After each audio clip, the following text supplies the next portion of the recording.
Hi friends, welcome to ചലഞ്ചറ. ഞാൻ രാജശ്രീ വിനോദ്.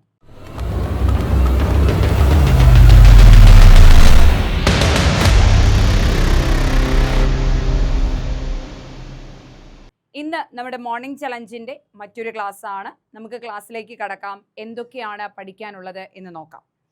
അപ്പോൾ ഇതിലൊന്നാമത്തെ ക്വസ്റ്റ്യൻ ഇതാണ്: വിദ്യാഭ്യാസ മനഃശാസ്ത്രം ബോധന പഠനങ്ങളെ കൈകാര്യം ചെയ്യുന്ന ശാസ്ത്രമാണ്. ആരുടെ വാക്കുകൾ? വിദ്യാഭ്യാസ മനഃശാസ്ത്രം ബോധന പഠനങ്ങളെ കൈകാര്യം ചെയ്യുന്നു. ബോധന പഠനങ്ങൾ എന്ന് വെച്ചാൽ ടീച്ചിങ് ആൻഡ് ലേണിംഗ് പ്രോസസ്സ് എന്നുള്ളതാണ്. നമുക്കറിയാം, വിദ്യാഭ്യാസ മനഃശാസ്ത്രം എന്ന് പറയുന്നത് ഒരധ്യാപകന് തൻ്റെ ക്ലാസ് മുറിയിൽ നടക്കുന്ന പ്രശ്നങ്ങളെ വിശകലനം ചെയ്യാനും ആ പ്രശ്നങ്ങളെ പരിഹരിക്കാനുമുള്ള തന്ത്രങ്ങൾ പകർന്നു നൽകുന്ന, അല്ലെ തന്ത്രങ്ങൾ നൽകുന്ന ഒരു വിഭാഗമാണ് വിദ്യാഭ്യാസ മനഃശാസ്ത്രം. പ്രയുക്ത മനഃശാസ്ത്രം, അപ്ലൈഡ്, നമ്മൾ എപ്പോഴും അപ്ലൈ ചെയ്തുകൊണ്ടിരിക്കും. നമ്മുടെ ക്ലാസ് മുറിയിൽ എപ്പോഴും അപ്ലൈ ചെയ്യുന്നത് കൊണ്ട് തന്നെ വിദ്യാഭ്യാസ മനഃശാസ്ത്രം എന്താണെന്ന് പറയാം? ഒരു അപ്ലൈഡ്, പ്രയുക്തമാണ്, ഉപയോഗിക്കപ്പെടുന്നതാണ് പ്രയുക്തം എന്ന് നമുക്ക് പറയാനായിട്ട് സാധിക്കും. അപ്പൊ വിദ്യാഭ്യാസ മനഃശാസ്ത്രം ബോധന പഠനങ്ങളെ കൈകാര്യം ചെയ്യുന്ന ശാസ്ത്രശാഖയാണ്. ആരുടെ വാക്കുകളാണ്? സ്കിന്നറുടെ വാക്കുകൾ. സ്കിന്നറാണ് ഈ നിർവചനം നൽകിയിരിക്കുന്നത്. വിദ്യാഭ്യാസ മനഃശാസ്ത്രം ബോധന പഠനങ്ങളെ, ടീച്ചിങ് ആൻഡ് ലേണിംഗ് പ്രോസസ്സിനെ കൈകാര്യം ചെയ്യുന്ന ശാസ്ത്രശാഖയാണ് എന്ന് പറഞ്ഞിരിക്കുന്നത് ആരാണ്? സ്കിന്നറാണ് എന്ന് പഠിച്ചു വയ്ക്കുക. പ്രകര്യാത്മക മനഃശാസ്ത്രത്തിന്റെ ഉപജ്ഞാതാവ്. നമുക്കറിയാം, പ്രകര്യാത്മക മനഃശാസ്ത്രം എന്ന് വച്ചാൽ എന്താണെന്ന് ചോദിച്ചാൽ അത് ആദ്യം പഠിച്ചിരിക്കണം. പ്രകര്യാത്മക മനഃശാസ്ത്രം എന്നാൽ ധർമ്മവാദമാണ്. ഓക്കെ, നമ്മൾ പഠിച്ചിട്ടുണ്ട്. ഘടനാവാദം, ധർമ്മവാദം, വ്യവഹാരവാദം, വൈജ്ഞാനികവാദം, ജ്ഞാനനിർമ്മിതിവാദം, സാമൂഹിക ജ്ഞാനനിർമ്മിതിവാദം, മനോവിശ്ലേഷണ സമീപനം, ന്യൂറോബയോളജിക്കൽ സമീപനം, ഇങ്ങനെ ഒരുപാട് ചിന്താധാരകളെക്കുറിച്ച് നമ്മൾ പഠിച്ചിട്ടുണ്ട്. അതിൽ രണ്ടാമത്തേത് എന്ന് അവകാശപ്പെടുന്ന, അമേരിക്കയിൽ രൂപം കൊണ്ടതാണ് ഫങ്ഷണലിസം അഥവാ ധർമ്മവാദം എന്ന് പറയുന്നത്. ഈ ധർമ്മവാദത്തിന്റെ ഉപജ്ഞാതാവാണ് ആരാണ്? William James. അമേരിക്കൻ മനഃശാസ്ത്രത്തിന്റെ പിതാവായ വില്യം ജെയിംസ്. അമേരിക്കൻ മനഃശാസ്ത്രത്തിന്റെ പിതാവായ വില്യം ജെയിംസ് ആണ് ധർമ്മവാദത്തിന്റെ ഉപജ്ഞാതാവ് എന്ന് പറയുന്നത്. വില്യം ജെയിംസ് ആണ് ധർമ്മവാദത്തിന്റെ ഉപജ്ഞാതാവ്. ഈ ധർമ്മവാദത്തിന് മറ്റൊരു പേരാണ് പ്രകര്യാത്മക മനഃശാസ്ത്രം എന്ന് അറിയപ്പെടുന്നത്. പഠിച്ചു വയ്ക്കണേ. അടുത്ത ക്വസ്റ്റ്യൻ ഇതാണ്: സമഗ്രതാ മനഃശാസ്ത്രം രൂപം കൊണ്ട രാജ്യം ജർമ്മനിയാണെന്ന് നമ്മൾ നേരത്തെ പഠിച്ചു വെച്ചിട്ടുണ്ട്. മാക്സ് വെർത്തീമർ ആണ് സമഗ്രതാവാദത്തിന്റെ ഉപജ്ഞാതാവ് എന്ന് നമ്മൾ പഠിച്ചു വെച്ചിട്ടുണ്ട്. ഓക്കെ, അപ്പൊ സമഗ്രതാ മനഃശാസ്ത്രം ജർമ്മനിയിൽ രൂപം കൊണ്ട വർഷം എന്നാണ് ചോദിച്ചിരിക്കുന്നത്. ഓക്കെ, സമഗ്രതാ മനഃശാസ്ത്രം ജർമ്മനിയിൽ രൂപം കൊണ്ടത് 1912 സമഗ്രതാ മനഃശാസ്ത്രം ജർമ്മനിയിലാണ് രൂപം കൊള്ളുന്നത്. സമഗ്രതാ മനഃശാസ്ത്രം ജർമ്മനിയിൽ രൂപം കൊണ്ട വർഷം 1912. പഠിച്ചു വയ്ക്കുക. മനുഷ്യ മനസ്സിനെ ആദ്യമായി വിശകലനം ചെയ്തത് ആരാണ്? മനുഷ്യ മനസ്സിനെ ആദ്യമായി വിശകലനം ചെയ്ത, അതായത് മനുഷ്യ മനസ്സിൽ 3 ഘടകങ്ങളുണ്ടെന്നും 3 ഘടനകളുണ്ടെന്നും പിന്നെന്താണ്, മനുഷ്യ മനസ്സ് 3 തലങ്ങളാൽ അന്തർലീനമാണെന്നും ഒക്കെ പഠിച്ച വ്യക്തി ആരാണ്? ഡോക്ടർ സിഗ്മണ്ട് ഫ്രോയിഡ് ആണ്. സോ മനുഷ്യ മനസ്സിനെ ആദ്യമായി വിശകലനം ചെയ്തത് ആരാണെന്ന് ചോദിച്ചാൽ ഡോക്ടർ ഫ്രോയിഡ് ആണ്. ഡോക്ടർ സിഗ്മണ്ട് ഫ്രോയിഡ് ആണ്.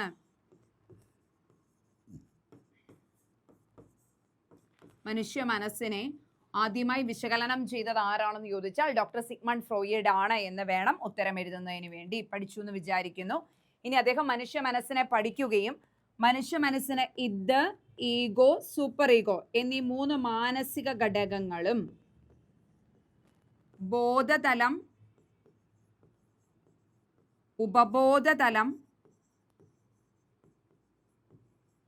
അബോധതലം, ബോധതലം, ഉപബോധതലം, അബോധതലം എന്നീ 3 തലങ്ങളുണ്ടെന്ന് പറഞ്ഞതും സിഗ്മണ്ട് ഫ്രോയിഡ് ആണ്. ഓക്കെ, മനുഷ്യ മനസ്സിനെ പഠനവിധേയമാക്കിയത്, ഏറ്റവും ആദ്യമായി പഠനവിധേയമാക്കിയത് സിഗ്മണ്ട് ഫ്രോയിഡ് ആണ്. ഇത്, ഈഗോ, സൂപ്പർ ഈഗോ എന്നീ 3 ഘടകങ്ങളുണ്ടെന്നും ബോധതലം, ഉപബോധതലം, അബോധതലം, conscious, subconscious and unconscious എന്നീ 3 തലങ്ങളുണ്ടെന്ന് പറഞ്ഞതും അദ്ദേഹം തന്നെയാണ്. പഠിച്ചു വെക്കുക. മാനസിക അപഗ്രഥനത്തിന്റെ മറ്റൊരു പേര് എന്താണ്? മാനസിക അപഗ്രഥന സിദ്ധാന്തം. മാനസിക അപഗ്രഥന സിദ്ധാന്തം ആരുടെ? നമ്മളിപ്പോൾ പഠിച്ചതുപോലെ തന്നെ സിഗ്മണ്ട് ഫ്രോയിഡിൻ്റെതാണ്. സിഗ്മണ്ട് ഫ്രോയിഡിൻ്റെതാണ് മാനസിക അപഗ്രഥനം. മാനസിക അപഗ്രഥന സിദ്ധാന്തം ആരുടെ? സിഗ്മണ്ട് ഫ്രോയിഡിൻ്റെതാണ്. ഇനി മാനസിക അപഗ്രഥനത്തിന്റെ മറ്റൊരു പേരാണ് മനോവിശ്ലേഷണ സമീപനം. എന്താണ് മനോവിശ്ലേഷണ? ഒന്നിച്ചു എഴുതാം കേട്ടോ, ഞാൻ അങ്ങ് എഴുതിയപ്പോൾ ഹൈഫൻ ഇട്ടു പോയിന്നേ ഉള്ളൂ. മനോവിശ്ലേഷണ സമീപനം. മാനസിക അപഗ്രഥന ഉപജ്ഞാതാവ് സിഗ്മണ്ട് ഫ്രോയിഡ് ആണ്. മാനസിക അപഗ്രഥനത്തിന്റെ മറ്റൊരു പേരാണ് മനോവിശ്ലേഷണ സമീപനം എന്ന് പറയുന്നത്. സെറ്റാണെന്ന് വിചാരിക്കുന്നു. ഇനി കൊഗ്നിഷൻ എന്ന വാക്കിന്റെ അർത്ഥം എന്താണ്? കൊഗ്നിഷൻ, കൊഗ്നിഷൻ എന്നാൽ വൈജ്ഞാനികം എന്നാണ് മലയാളത്തിൽ പറയുക. കൊഗ്നിഷൻ, ദ വേർഡ് കൊഗ്നിഷൻ എന്ന് വെച്ചാൽ വൈജ്ഞാനികം. കൊഗ്നിഷൻ എന്നാൽ വൈജ്ഞാനികം. കൊഗ്നിഷൻ എന്ന വാക്കിന്റെ അർത്ഥം എന്താണെന്ന് ചോദിച്ചാൽ വിവരങ്ങൾ പാകപ്പെടുത്തുക. വിവരങ്ങൾ പാകപ്പെടുത്തുക. വിവരങ്ങൾ പാകപ്പെടുത്തുക എന്നതാണ് കൊഗ്നിഷൻ എന്ന വാക്കിന്റെ അർത്ഥം എന്ന് പറയുന്നത്. കൊഗ്നിഷൻ എന്ന വാക്കിന്റെ അർത്ഥം എന്താണ്? വിവരങ്ങൾ പാകപ്പെടുത്തുക എന്ന്. അതായത് അറിവ് സ്വീകരിക്കുക, സ്വീകരിക്കുന്ന അറിവിനെ നമ്മൾ സംശീകരിക്കുക, അത് നമ്മുടെ ബോധമണ്ഡലത്തിൽ കൊണ്ട് വയ്ക്കുക, പിന്നീട് നമ്മൾ ആവശ്യമുള്ളപ്പോൾ ഉപയോഗിക്കുക. ഇങ്ങനെയുള്ള പ്രോസസ്സിംഗ് ഒക്കെയാണ്. അതായത് ഇൻഫർമേഷൻ പ്രോസസ്സിങ് അല്ലെ നോളജ് പ്രോസസ്സിങ്. അത് റിസീവ് ചെയ്യുക, അതിനെ നമ്മൾ അവിടെ കൊണ്ട് അഡോപ്റ്റ് ചെയ്യുക, ശേഷം നമുക്ക് ആവശ്യമുള്ളപ്പോൾ അതിനെ എടുക്കുക, അതിനെ ഇംപ്ലിമെന്റ് ചെയ്യുക, അതുപയോഗിച്ച് പ്രോബ്ലം സോൾവ് ചെയ്യുക. ഇങ്ങനെയുള്ള ഇൻഫർമേഷൻ റിലേറ്റഡ് അല്ലെ നോളജ് റിലേറ്റഡ് ആയിട്ടുള്ള പ്രോസസ്സിങ്ങിനെയാണ് എന്തെന്ന് പറയുക? കൊഗ്നിഷൻ എന്ന വാക്കുകൊണ്ട് അർത്ഥമാക്കുന്നത്. കൊഗ്നിഷൻ എന്ന വാക്കിന്റെ അർത്ഥം വിവരങ്ങൾ പാകപ്പെടുത്തിയെടുക്കുക എന്നുള്ളതാണ്. അപ്പൊ നമുക്ക് ഒന്നുകൂടെ നോക്കാം. 6 ക്വസ്റ്റ്യൻ കഴിഞ്ഞു. ഒന്നാമത്തെ, വിദ്യാഭ്യാസ മനഃശാസ്ത്രം ബോധന പഠനങ്ങളെ കൈകാര്യം ചെയ്യുന്ന ശാസ്ത്രശാഖയാണ്. ആരുടെ വാക്കുകൾ? സ്കിന്നറുടെ വാക്കുകൾ. പ്രകര്യാത്മക മനഃശാസ്ത്രം, പ്രകര്യാത്മക മനഃശാസ്ത്രം എന്നാൽ ധർമ്മവാദമാണ്. ധർമ്മവാദം അമേരിക്കയിൽ രൂപം കൊണ്ടു. ആരാണ് ഉപജ്ഞാതാവ്? അമേരിക്കൻ മനഃശാസ്ത്രത്തിന്റെ പിതാവായ വില്യം ജെയിംസ് ആണ് ഇതിന്റെ ഉപജ്ഞാതാവ് എന്ന് പഠിച്ചു വയ്ക്കുക. ഈ മോർണിംഗ് ചലഞ്ചിന്റെ ഒരു പ്രത്യേകത, ക്വസ്റ്റ്യനും പഠിക്കണം, ഉത്തരവും പഠിക്കണം. മനസ്സിലായോ? അതായത് വളരെ ഇമ്പോർട്ടന്റ് ആണ് ക്വസ്റ്റ്യനും ഉത്തരവും. ഉത്തരം കൊണ്ട് ക്വസ്റ്റ്യനും ചോദിക്കാം, ചോദ്യം കൊണ്ട് ഉത്തരവും ചോദിക്കാം. ഇത്തവണത്തെ മോർണിംഗ് ചലഞ്ചിന്റെ ക്വസ്റ്റ്യൻസിന്റെ പ്രത്യേകതയാണ് ഉത്തരം കൊണ്ട് ചോദ്യവും ചോദിക്കാം, ചോദ്യം കൊണ്ട് ഉത്തരവും ചോദിക്കാം. അപ്പൊ രണ്ടും നല്ല വ്യക്തമായിട്ട് തന്നെ പഠിച്ചു വെക്കണം. സമഗ്രതാ മനഃശാസ്ത്രം എവിടെ രൂപം കൊണ്ടു? ജർമ്മനിയിൽ രൂപം കൊണ്ട വർഷം 1912.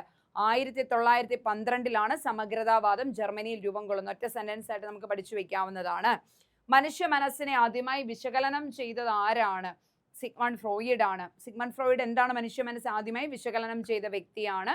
മനുഷ്യ മനസ്സിനെ ഇദ്ദ, ഈഗോ, സൂപ്പർ ഈഗോ എന്നും ബോധതലം, ഉപബോധതലം, അബോധതലം എന്നിങ്ങനെ 3ആയി തരംതിരിച്ചതും അദ്ദേഹമാണ് എന്ന് പഠിച്ചു വയ്ക്കുക.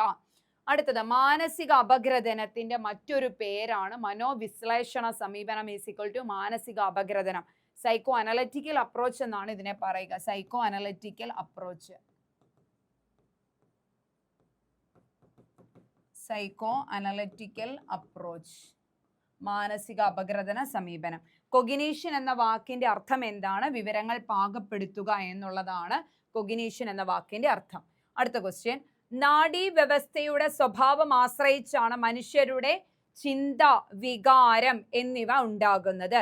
ഈ സമീപനത്തിന് ആധാരം നമ്മൾ ഒരുപാട് അപ്രോച്ചസ് കാണുന്നുണ്ട്. അതിൽ ഘടനാവാദം, ധർമ്മവാദം, വ്യവഹാരവാദം, വൈജ്ഞാനികവാദം അങ്ങനെയുള്ള ഒരു സംഭവമാണ് ഈ പറഞ്ഞിരിക്കുന്നത്. അതായത് നമ്മുടെ നാഡീ വ്യവസ്ഥ, നമ്മുടെ സ്പൈനൽ കോഡ്, ഓക്കെ, ഈ സ്പൈനൽ കോഡിന്റെ പ്രവർത്തനങ്ങളാണ് നമ്മുടെ വ്യക്തിത്വ വികാസത്തിനും നമ്മുടെ പ്രവർത്തന മണ്ഡലങ്ങൾ ഇവയുടെ സ്വഭാവം ആശ്രയിച്ചാണ് നമ്മുടെ ചിന്ത, നമ്മുടെ വികാരം ഒക്കെ ഉണ്ടാകുന്നത് എന്നാണ് പറഞ്ഞിരിക്കുന്നത്. ഈ സമീപനത്തിന് അടിസ്ഥാനമാക്കിയുള്ളത് എന്താണെന്നാണ് ചോദിച്ചിരിക്കുന്നത്. ഈ നാഡീ വ്യവസ്ഥയുടെ സ്വഭാവം ആശ്രയിച്ചാണ് എന്ത് നടക്കുന്നത്? മനുഷ്യരുടെ ചിന്ത, വികാരം ഇവയൊക്കെ നടക്കുന്നത്. അപ്പൊ ഈ സമീപനത്തിന് ആധാരം എന്ന് പറയുന്നതാണ് ന്യൂറോ ബയോളജിക്കൽ സമീപനം. ന്യൂറോ ബയോളജിക്കൽ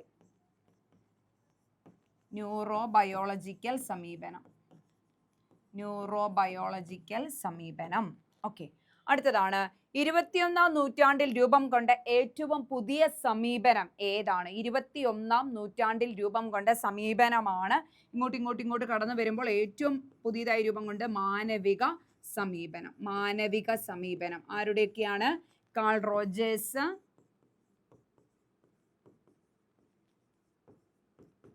രണ്ടാമത്തെ വ്യക്തി മാസ്ലോ, എബ്രഹാം മാസ്ലോയുടേതാണ്. ഓക്കെ, എബ്രഹാം മാസ്ലോയിന്റെയും കാൾ റോജേഴ്സിന്റെയുമാണ് 21ാം നൂറ്റാണ്ടിൽ രൂപം കൊണ്ട ഏറ്റവും പുതിയ സമീപനമായ മാനവിക സമീപനം എന്ന് കാണാനായിട്ട് സാധിക്കും.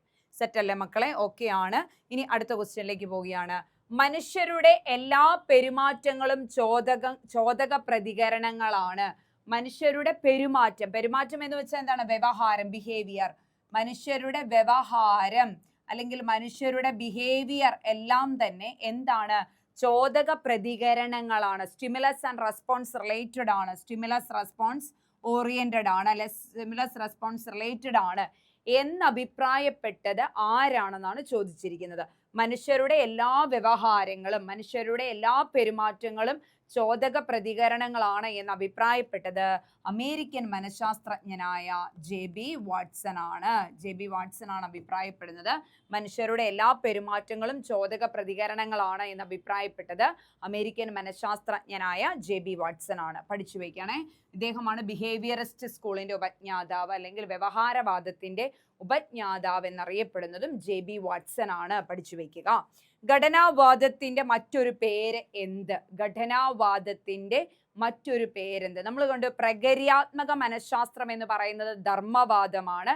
അതുപോലെ തന്നെ ഘടനാവാദത്തിന് വില്യം വൂണ്ടിന്റെ, ആരാണ് ഇതിന്റെ ഉപജ്ഞാതാവ് എന്ന് പറയുന്നത്? വില്യം വൂണ്ടാണ്. വില്യം വൂണ്ടാണ് ഘടനാവാദത്തിന്റെ ഉപജ്ഞാതാവ്.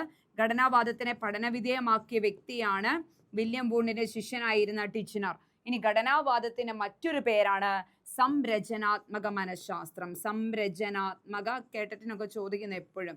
സംരചനാത്മക മനഃശാസ്ത്രം ഘടനാവാദത്തിന്റെ മറ്റൊരു പേരാണ് സംരചനാത്മക മനഃശാസ്ത്രം എന്ന് പറയുന്നത്. ഓക്കെ, ഉപജ്ഞാതാവ് വില്യം വൂണ്ടാണ്. ഘടനാവാദത്തിനെ വികസിപ്പിച്ച വ്യക്തിയാണ് ടിച്നർ. അദ്ദേഹം വില്യം വൂണ്ടിന്റെ ശിഷ്യനായിരുന്നു. ടിച്നർ ആണ് വികസിപ്പിച്ചത്. സെറ്റല്ലേ മക്കളെ? ഏകദേശം 10 ക്വസ്റ്റ്യനോളം കഴിഞ്ഞിട്ടുണ്ട്. 10ഉം ഒക്കെ ആണെന്ന് വിചാരിക്കുന്നു. നന്നായി തന്നെ പഠിക്കുക, എഴുതി വെച്ച് തന്നെ പഠിക്കുക. മറ്റൊരു ക്ലാസ്സുമായി ഉടനെ കാണാം. Thank you so much.